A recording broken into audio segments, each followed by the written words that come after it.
correspondent Fatima Batouni and her brother Mohammed Batouni, a photojournalist, were also killed in the assault.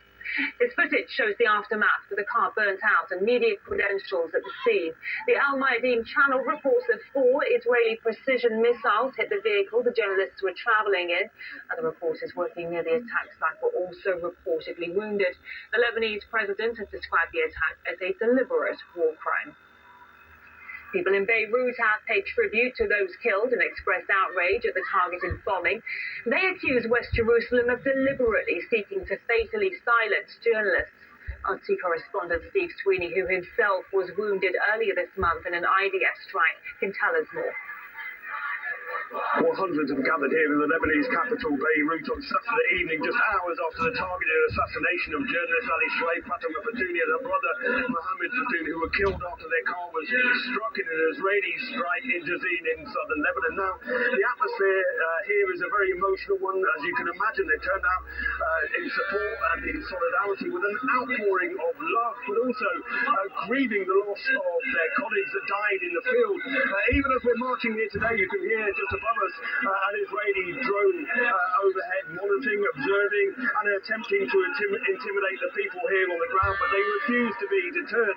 Now, people are holding aloft pictures of Ali and pictures of Fatima. There have been chants of death to America, death to Israel, those that they hold responsible for the killing of the journalist. Now, we have to say that Fatima was a colleague, a friend, and a very, very brave journalist. Just weeks ago, she reported on the ground on the massacre of 7 members of her own family. Now, people have also criticised the Prime Minister, Nawaf Salam, who in an interaction that could be seen on social media with Fatima during a rare visit to the South, he publicly humiliated her during a press conference. Now, Ali Shwaib, he was a veteran journalist of the South. He was the dawn of his field, so to speak. He reported on the ground there for many, many years, and he was a great mentor to many people.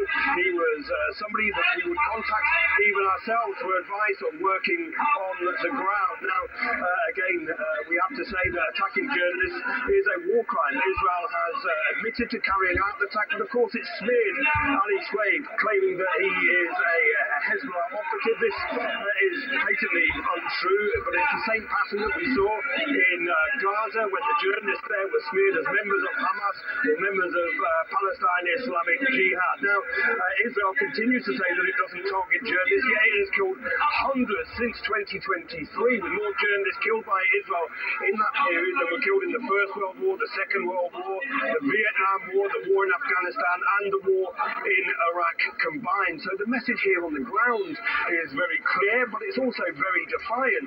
We will not be silenced, and we will continue to raise our microphones and raise our voices in honour